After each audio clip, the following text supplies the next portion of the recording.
Where to run? Where's safe? Gunshots ring out. Children scream in terror.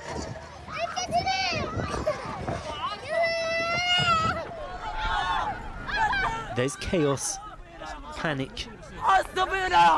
Help us, God, help us, O Arabs, he screams. This is my grandson. I don't know where his mother is. He's just 20 days old. What can I do with him now? Where can I go with him? Where can I find his mother and father? Please tell me where to search. We're tired. We can't cope anymore. The stream of people fleeing looks endless. Close to 500,000 Gazans ordered to leave their already destroyed homes by the Israeli army as they launch a fresh assault on Khan Younis, accusing Hamas of firing rockets from the area. A brother pulls along his sister, too weak to walk. Little legs struggle to keep up in the heat. An elderly woman sits down on the side of the road. Is it better to die here than keep on running and running? Amongst the crowd, 3 young siblings. We saw many people who were dead in front of us. Their stomachs were cut open, he says. We don't know where our parents are now. Are we in a safe place now, one asks. Thank God, he sighs. But where to go now? The so-called humanitarian zone Israel has told them to flee to has been repeatedly targeted too.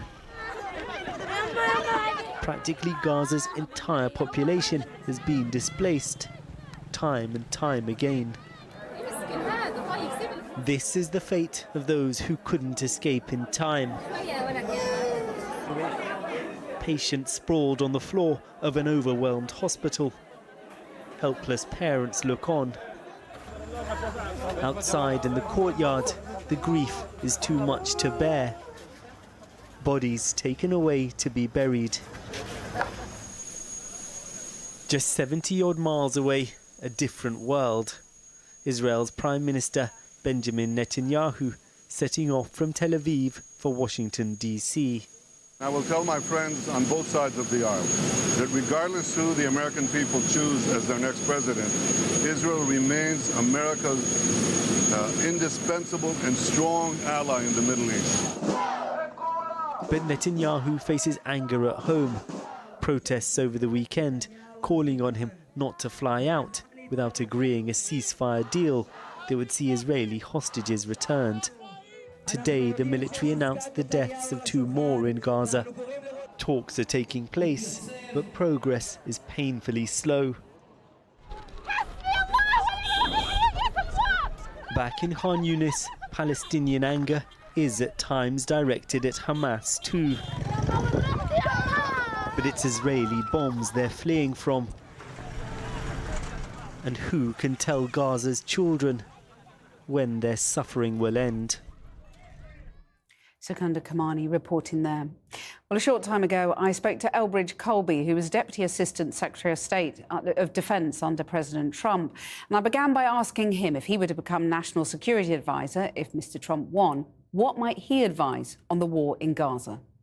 I'd be honored to serve if asked, in whatever capacity I could make a difference. But I think the perspective I hear a lot more from President Trump is working with our allies and partners, no matter really often in the case, for instance, of Islamic monarchies or Islamic affiliated monarchies, no matter if their style of governance matches our own, but if their interests are aligned and having a realistic approach, putting more pressure on the Iranians through things like economic sanctions and their proxy groups. So very much sort of standing back, because we haven't seen Donald Trump say a lot about the Gazan war. I mean, is his theory, his view, really, that this is something that's going on a long way from America, we should just withdraw a little bit?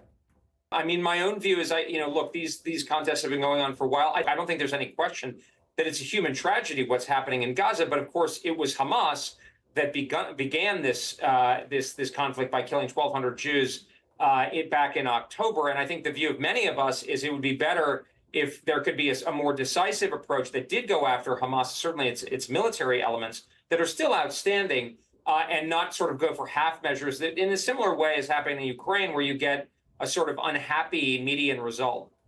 When you look at what's happening on the ground in Gaza, though, that doesn't look like half measures. That looks like an obliteration. Well, I think it's a war, obviously. And I mean, you have to also look back at what happened in October and the fact that Hamas precipitated a war and is hiding among the civilian population. And when it comes to Ukraine, Donald Trump has made some pretty extravagant boasts about what he might be able to achieve there in the first 24 hours of becoming president. Inevitably, looking at his running mate J.D. Vance as well, he has been quite vocal about withdrawing support to Ukraine. Is that inevitable now if Donald Trump takes office? Well, again, I don't speak for them, but I mean, a couple of points. First, I certainly support the idea of making peace and a negotiated peace in the case of Ukraine. And you know who else does? Well, the Biden administration's official policy is that the war will end through negotiation. So President Trump seems to be just explicating something that has remained latent, even as a war has gone on for 2.5 years without a foreseeable end at this point. So it's much better to reconcile and be clear with our European allies, as well as with the Ukrainians, about what we can realistically supply. The Europeans need to step up. Wouldn't China look at what America, in your view, should do on Ukraine and, pull back support? And China might see that as weakness. The main thing the Chinese are looking at, in fact, the Chinese are behaving as I would fear, which is that they're kind of bleeding us out, basically, and refocusing us on Europe and the Middle East, much to their advantage, even as they prepare for conflict. So the most important thing that we should do is, as Senator Vance has said, focus our scarce resources in the Asia-Pacific theater. So let the Europeans focus on Ukraine while you handle China. Yeah. Basically, I mean, I think we could still be involved in Europe and still remain committed to NATO. That's my view, but in a more focused and sort of moderate way. And do you think whoever's in the White House is going to face, or do you fear that they're going to face war with China in the next 4 years? Nobody knows. Anybody who's telling you they know what's going to happen is not credible. What we do know, and what Biden's Secretary of the Air Force says, is they are preparing for war. So it's only prudent to assume that. And the best way to avoid that is from a position of strength while also being prepared to come to a modus vivendi with Beijing.